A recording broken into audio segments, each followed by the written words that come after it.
Welcome back to Eagles Draft Central. We're going to look at things connected with the Philadelphia Eagles as we build up to the NFL Draft, which will take place next week on a Friday, Thursday for you, Friday for me. But anyways, man, 9-part series. We're looking at the wide receivers today, and the Eagles could go this direction. I'm only looking at positions that we're going to be affected by, and that's 9 out of the 10 positions that we're going to look at, not counting special teams. But anyways, let's get into it. What's up, it's your boy Cintron coming back into another analysis video, and I kid you not, that's my real name. NFL Draft Rankings 2024 wide receiver. And don't get me wrong, this one is flawed because they don't even mention one of the top receivers in the draft. They're mentioning old names, and the list needs to be updated, but they missed out on a quite explosive guy. Anyways, let's get into it. I think we're gonna start out with the top three, the big three this year. They're not anime, they're not One Piece, Naruto, and Bleach, but they're pretty popping. Marvin Harrison Jr., let's just be real, he's not going to be on the Eagles radar. Didn't even bother to bring him in, as the other three, or the other two, I should say, because they're just going to be out of reach, and they're probably not going to make it to the second contracts if they, hit like they should. So he's going to be a dynamic receiver, just won't be for us. Neither were, Rome Odunze, outstanding guy, offers some size, some good route running, ability, and he has enough in the speed game, running 4.46, I believe. So you don't need to worry about that. But again, gonna be out on us. And I would say, Larry Fitzgerald, he more compares to him with speed. Malik Neighbors, the electric guy, under 200 pounds, but man, he is moving. 4.3 range. And one of the Louisiana State receivers that is going to make his impact. Can go anywhere from the Giants to maybe the Jets. If he makes it into the teens, man, or the double digits, someone's going to get himself a hell of a player, but I don't think he makes it that far. Brian Thomas Jr. So this is a guy that was early mocked, but, when he ran that 4.34, that shit was over.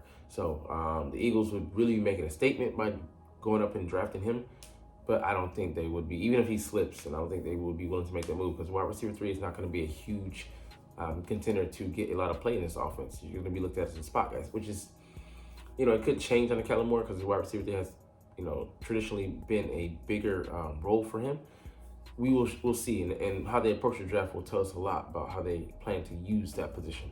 That being said, Brian Thomas still out of reach. Xavier Worthy, a guy I would put him at number 5. I mean, it's just way too early. He's gonna maybe go in the second round. Could sneak into the bottom of the first, but that's only with, I would say, the perfect franchise sees themselves taking a dive on that speed, and more speed because he kills. Let's say the Chiefs do at 30, 32. Would make sense, even with them having brought in the wide receiver Hollywood Brown. He's just an insurance policy, but they're all in on this year, as well as at least on the offensive side. But we'd love to have him here in Philly. That would be a bold move, and would make the offense so hard to freaking defend.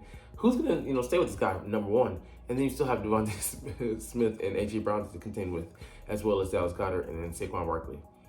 Would really be a pick your poison, and this one's deadly type offense. Keon Coleman, I don't see us going for him. Too similar to what we have. I mean, good with catch rate, 6'4", 215. Slower than you'd like. I think he ran a 4.6, so I was like, But he can go up and get the jump ball. And he's pretty athletic. He can hit a standing backflip, which is nice.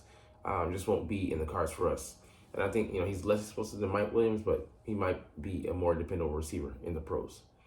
Xavier Leggett, a guy I would love to have. Like I said, I don't think we're going to use wide receiver 3. If we use them more, if we had more of a need for a number 2 that could maybe grow into the number 1, sure. But, he looks the part, 6'1", 220, ran a 4.38 or 4.39. Ridiculous at that size. Reminds you of DK Metcalf. Ridiculous athleticism. And he's only going to get better, I think, at the pro level. So you get yourself quite a wide receiver, but I don't think we're going to be in the market for a guy like that unless you're willing to spend a second round pick on him. And I think we're probably going to look elsewhere. And might be a receiver, it just won't be him. But I would love to have him, This guy as well, Roman Wilson, in between that second and third round, we'll see where he goes. But, he's 5'10", a buck 86, ran a 4.37, I believe. And explosive enough, and he's a tough guy. So would be a nice wide receiver 3 to have. We'll see if they're willing to make that move. We don't have a 3rd-round pick, so that kind of hurts us on that front because he's going to go somewhere within that range. But you're getting yourself a solid wide receiver, tough guy. He's pretty hard to defend. Love his game. He showed out at the Senior Bowl, as did this guy, Lad McConkey, just the route running maven. He's, I think, for me, the best route runner in this draft. The way he sets guys up, he's already using, speed, 40%, 60%, 80%. Reminds you of A.J. Brown's cousin, not Hollywood Brown, the other Brown, Antonio Brown, with the Pittsburgh Steelers, where he was able to set DBs up throughout the course of the game, getting seemingly faster and faster. They adjusted to 60%, and they thought it was his 100%, and he just floored the hell out of them. So, yeah, he's the skinnier guy, going to be, more featured in the slot, but we'd love that, him in between AJ and Devonta, and letting them also do their things. He can moonlight on the outside as well. Never caught more than 58 passes. Not worried about that. Not worried about his durability. And he's not, Brandon Stokely. I hated that comparison. He ran a legit 4.39 at the combine, so the guy's got speed. He is white chocolate. Hey, he ain't gonna melt so easily. This wide receiver I'm not a fan of at all. Troy Franklin, 3rd, out of Oregon. DJ Chark, but he looks like a weaker DJ Chark. He's 6'3", a buck 85, and DJ Chark is actually pretty solid for his size. I think he's 6'4", like 205 pounds or so. This guy's a steak at 6'3", buck 85. Is he going to be able to get off press coverage? Be more than a one-trick pony? I don't think so. Someone's going to take a chance on him because of his his measurables, his traits, but don't like him at all. I hope the Eagles will avoid him like the plague. And then the rest. I mean, other guys I would put above Jermaine Burton, a consistent wide receiver. He's going to be a solid number 2, I believe, in the pros. Be able to show up for you in some games and maybe not take over, but give you some solid production. Decent size, 200-pound range, ran a 4.4. So, he didn't get that much shine, but he had 800 yards last year quietly. So maybe he's not a diva, but I think he's going to be very dependable. Johnny Wilson wouldn't put him anywhere near that, top there. 6'6", 230-pound monster. I'm gonna go up for jump balls and run too bad in 40 as well. 4.53. So any offense that needs a kind of a monster wide receiver, that guy can go over the middle, be a matchup nightmare. That's your guy. I don't think the Eagles go with him because he's not as well versed in route running. He needs some training in the area, so I think we look to avoid him. As do this guy, even though he has better measurables, his speed department. Devontae Walker ran a 4.36. He's like 6'2" or 3. Sizable guy out of North Carolina, but he's pretty raw. He needs to develop better in the pros, with his route running ability. His route tree is very limited right now. Ricky Purcell didn't in order to split up to his measurables. He ran a 4.4. Another white chocolate guy out of Florida. Caught some nice, jump balls. He has a beautiful ball. He caught. Snagged it out of the air. You didn't see that, showing up week in, week out, so he needs to work on his consistency. But we'll see what he has to bring to the table in the pros. I think, he's another guy that profiles, I think, to bloom in the pros, and especially in the right system. I'd love to see him go to the Rams and see them work with him. And he has an excellent mentor in Cooper Kupp, who's actually might be more athletic than. Jalen Polk, I disappointed a little bit with his athleticism, but I think he's going to be, volume catch guy. I forget who the wide receiver I'm thinking of, but less flashy version of a consistent guy. Jalen McMillan, I think he was the 3rd receiver at Washington, had the better measurables, comparatively speaking. But he'll be like a Jermaine Burton light. He'll be comparable, and he'll have some production, but he won't ever be a star. Now, a guy who could be Malachi Corley, who at a game is very similar to Deebo Samuel's. High volume guy. You get him the ball in space and let him work. He loves contact. He seeks it out. Ran a 4.46, so he quieted rumors on the speed. 6'3", 215, solid guy. He can go over the middle, can do what you need.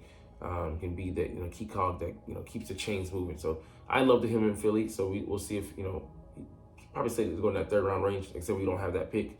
We'll see if we trade down and we're able to amass some other picks. To be able to select some guys in that range. Jamari Thrash, quietly a solid wide receiver. Can be explosive. He had a 72 yard, 73 or 74 yard catch, or he's a split in the middle. He looks to have 4.3 speed. Runs faster than his time. I think he plays faster than his time. He ran a 4.4, I think, officially, but could develop into a threat. Needs some some time to develop. He's not going to be the guy to go to, but he can immediately come in and I think contribute in a number 3 role. Javon Baker, not as good as as explosive as he looked on tape, but he can take the top of a defense and give you a little bit explosive element there. Wouldn't be a guy I want because he doesn't have quite the measurables that I like, but wouldn't be a guy maybe to consider. James Cowing, another explosive guy, but he's just on the small side, so purely going to be looked at as a slot receiver. I think he might be like 5'9", at $160, so maybe he makes the most of that frame, can make some tough catches, but you just question his durability. Luke McCaffrey would be a perfect pick for me, 4th, 5th round. If we can have him in the 5th, that would be great. Ran a 4.46, a little bit slower than his brother, but that being said, he's a former quarterback, but he really took to the receiver position the past 2 years. He converted there. Just very smart, intelligent, sees the game with the quarterback's eyes because, like I said, he's a former one, and I think he'll be able to do everything you need him to do, and then some. Some size, 6'2", I think 205 or so. Be a perfect guy to be a number 3. Doesn't need too much shine, to do his work, and he'll make the most of the catches that do come his way. Don't know the Taj Washington, unspectacular number 2 and number 3 for me. Doesn't really stand out. I think he's kind of a jack of all trades, but a master of none. Less talented than his Brendan Rice, his more famous teammate, Jerry Rice's son. I think he's a better prospect, but Taj could, give you some pop. He just isn't as explosive as advertised on tape, but he does have good production. Jordan Whittington, I don't even know the name, to be honest, and we haven't even talked about A.D. Mitchell. He should be on the top 10 list. Explosive guy, ran a 4.34, 6'2", 210 range. Very good route runner. Guy I would love to have in Philly, but I don't think we're gonna spend that much draft capital on him. I think if we did, people it wouldn't even necessarily mean it, but people would start talking about AJ Brown, the rumors and all that stuff. Man, shut up. AJ Brown ain't going nowhere. He's here until 2026, and we're gonna freaking keep that duo of him and Smith in town for the duration of that contract. Then probably try to extend him because his cap number is gonna go up in 2025 and get crazy in 2026 with a $41 million hit. Can't have that. Isaiah Smith, a decent guy. I think a former running back, so he got some quicks, but not my flavor of the month. He can be a solid receiver, but I think he'll be a decent number 3, but nothing spectacular. And Hayden Hatton, explosive, but the level of competition, you question that. Does have some good measurables. I think he ran like a 4.5 and it's low 4.5, so decent guy. But not the guy that I would choose. So there's other guys on this list that are probably they forgot to mention. Like there's a guy out of Miami, the receiver. I would look at him as a purely a speed element. A guy who I wanted last year, Trey Palmer out of Cincinnati, ran a 4.3.